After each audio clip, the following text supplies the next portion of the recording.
जय हिंद फ्रेंड्स, स्वागत है आप सभी का आर्ट्स फैकल्टी चैनल पर। और इस वीडियो में देखेंगे 11th क्लास के पॉलिटिकल साइंस के चैप्टर नंबर 6 से टॉप 20 एमसीक्यू क्वेश्चन। नाम है न्यायपालिका, इंग्लिश में कहते हैं जुडिशरी। फ्रेंड्स, इन सभी क्वेश्चन को अच्छे से कवर कीजिए क्योंकि ये एग्जाम में 100% आएंगे।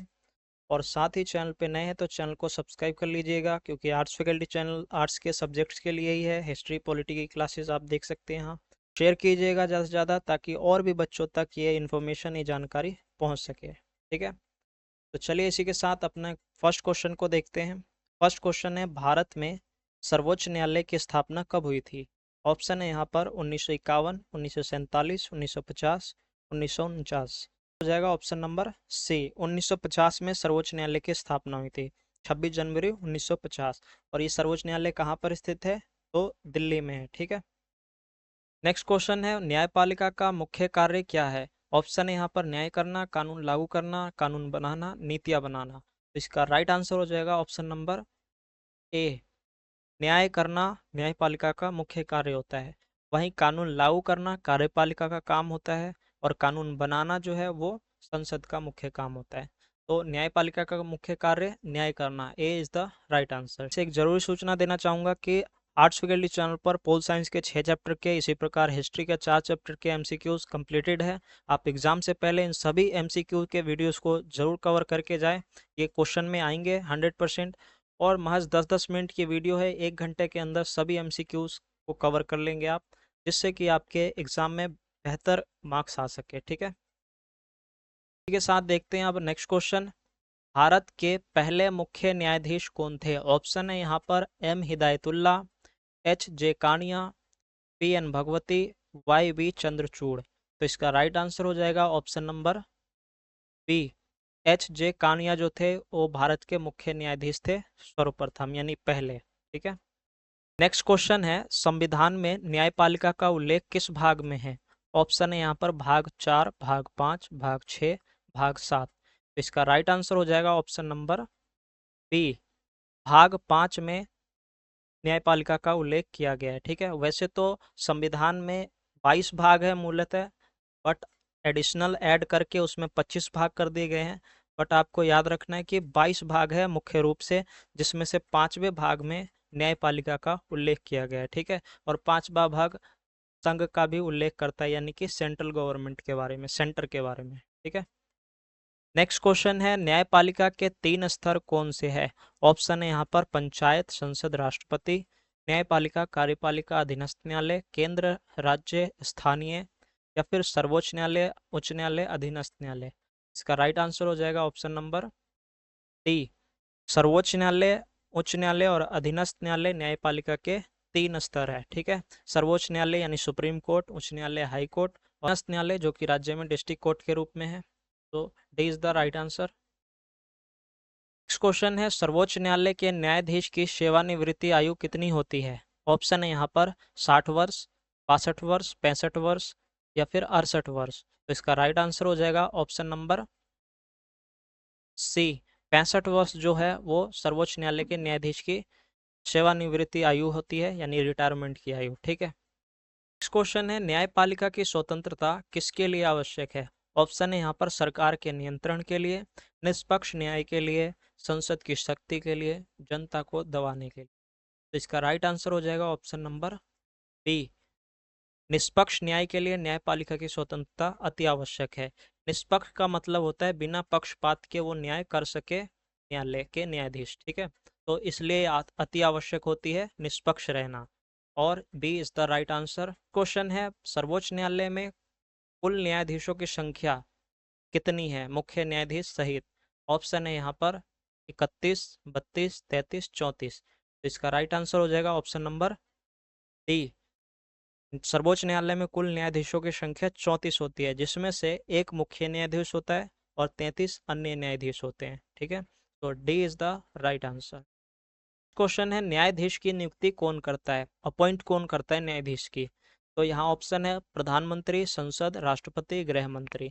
इसका राइट आंसर हो जाएगा ऑप्शन नंबर सी, राष्ट्रपति के द्वारा भारत के न्यायाधीशों की नियुक्ति की जाती है। किसकी सलाह पर? तो भारत के जो मुख्य न्यायाधीश होते हैं उसकी सलाह पर ही न्यायाधीश की नियुक्ति करता है राष्ट्रपति। ठीक है, नेक्स्ट क्वेश्चन है, न्यायाधीश को पद से हटाया जाता है। ऑप्शन है संसद में महाभियोग के द्वारा, राष्ट्रपति के द्वारा, सुप्रीम कोर्ट के द्वारा, प्रधानमंत्री के द्वारा। तो इसका राइट आंसर हो जाएगा option number A. Option number A, संसद में महाभियोग के द्वारा न्यायाधीश को पद से हटाया जाता है। जैसे कि राष्ट्रपति के लिए भी महाभियोग के द्वारा हटाने की प्रक्रिया, वैसे ही न्यायाधीशों को भी महाभियोग के द्वारा ही हटाया जाता है। और ये एक जटिल प्रक्रिया है, ठीक है। इसमें बहुत ही ज़्यादा मेजोरिटी चाहिए होता है, 2/3 वाली मेजोरिटी। न्यायिक पुनरावलोकन का अर्थ है, यानी कि जुडिशियरी रिव्यू का अर्थ है। ऑप्शन है यहाँ पर कानून बनाना, कानून की समीक्षा करना, कानून लागू करना, कानून रद्द करना। तो इसका राइट आंसर हो जाएगा ऑप्शन नंबर बी, कानून की समीक्षा करना। ये मुख्य काम है न्यायिक पुनरावलोकन की, ठीक है। नेक्स्ट क्वेश्चन है, आर्टिकल 32 अनुच्छेद 32 किससे संबंधित है। ऑप्शन है यहाँ पर मौलिक अधिकारों की रक्षा से, राज्य के नीति निर्देशक सिद्धांतों से, न्यायिक नियुक्ति से और राष्ट्रपति की शक्ति से। तो इसका राइट आंसर हो जाएगा ऑप्शन नंबर ए, मौलिक अधिकारों की रक्षा से संबंधित है आर्टिकल 32, ठीक है। जब किसी व्यक्ति के मौलिक अधिकार का हनन होता है तो आर्टिकल 32 के तहत सुप्रीम कोर्ट में जा सकता है अपने मौलिक अधिकारों को प्राप्त करने के लिए, वापस बहाल करने के लिए, ठीक है। इसी प्रकार हाई कोर्ट की बात करें उच्च न्यायालय में, राज्य में, तो आर्टिकल 226 के तहत। नेक्स्ट क्वेश्चन है, जनहित याचिका यानी कि PIL का उद्देश्य है। ऑप्शन है यहाँ पर केवल सरकारी हित की रक्षा, जनहित के मामलों में न्याय प्राप्त करना, निजी मामलों का निपटान, या फिर संसद में कानून बनाना। तो इसका राइट आंसर हो जाएगा ऑप्शन नंबर बी, जनहित के मामलों में न्याय प्राप्त करना। ये PIL का उद्देश्य होता है। PIL का फुल फॉर्म होता है पब्लिक इंटरेस्ट लिटिगेशन, यानी कि जनहित याचिका, ठीक है। और इसकी शुरुआत कब से मानी जाती है, 1979 से, 1979 से, ठीक है। नेक्स्ट क्वेश्चन है, सर्वोच्च न्यायालय का उल्लेख संविधान के किन अनुच्छेदों में है। ऑप्शन है 51 से 61, 100 से 120, 200 से 230, 124 से 147। तो यहाँ पर राइट आंसर हो जाएगा ऑप्शन नंबर डी, आर्टिकल 124 से 147 जो है वो सर्वोच्च न्यायालय का उल्लेख करता है, ठीक है। क्वेश्चन है, उच्च न्यायालय का उल्लेख संविधान के किन अनुच्छेदों में है। ऑप्शन है 150 से 180, 200 से 240, 214 से 231 और 250 से 275। इसका राइट आंसर हो जाएगा option number C. Option number C, 214 से 231 उच्च न्यायालय के बारे में उल्लेख किया गया संविधान। नेक्स्ट क्वेश्चन है, 1973 में 3 वरिष्ठ न्यायाधीशों को छोड़कर न्यायमूर्ति डैश को भारत का मुख्य न्यायाधीश नियुक्त किया गया था। तो यहाँ पर ऑप्शन है किसे किया गया था, बताएं। ऑप्शन नंबर है A N Ray, HR Khanna, MH Beg, M Hidayatullah. तो इसका राइट आंसर हो जाएगा ऑप्शन नंबर A N रे जो थे उनको न्यायाधीश के रूप में नियुक्त किया गया था और अन्य 3 वरिष्ठ न्यायाधीशों को अनदेखा कर दिया गया था। A N रे, अजीत नाथ रे, ठीक है। इसी प्रकार 1975 में MH बेग को न्यायाधीश नियुक्त कर दिया गया था और HR खन्ना को छोड़ दिया गया था। नेक्स्ट क्वेश्चन है, पहली बार किसी सर्वोच्च न्यायालय के न्यायाधीश के विरुद्ध महाभियोग प्रस्ताव कब लाया गया था। ऑप्शन है 1997, 1993, 1992, 1991। तो इसका राइट आंसर हो जाएगा ऑप्शन नंबर डी, 1991 में सबसे पहले न्यायाधीश जो हुए एक रामास्वामी करके न्यायाधीश थे, उनके खिलाफ महाभियोग प्रस्ताव लाया गया था संसद में 1991 में। बट ये महाभियोग सफल नहीं हो पाया था क्योंकि कांग्रेस की पार्टी ने उसमें समर्थन नहीं दिया था, वोट में हिस्सा ही नहीं लिया, ठीक है। नेक्स्ट क्वेश्चन है, अनुच्छेद 137 किससे संबंधित है।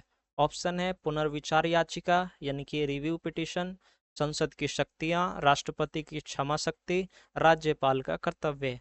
तो इसका राइट आंसर हो जाएगा ऑप्शन नंबर ए, पुनर्विचार याचिका से संबंधित है आर्टिकल 137। इसका मतलब है कि भारत के सर्वोच्च न्यायालय किसी भी निर्णय पर पुनः विचार कर सकती है, यानी कि उनके द्वारा दिए गए किसी भी निर्णय पर दोबारा से उसका रिव्यू करके और उसके ऊपर निर्णय सुना सकती है, ठीक है। यह आर्टिकल 137 के अंतर्गत है।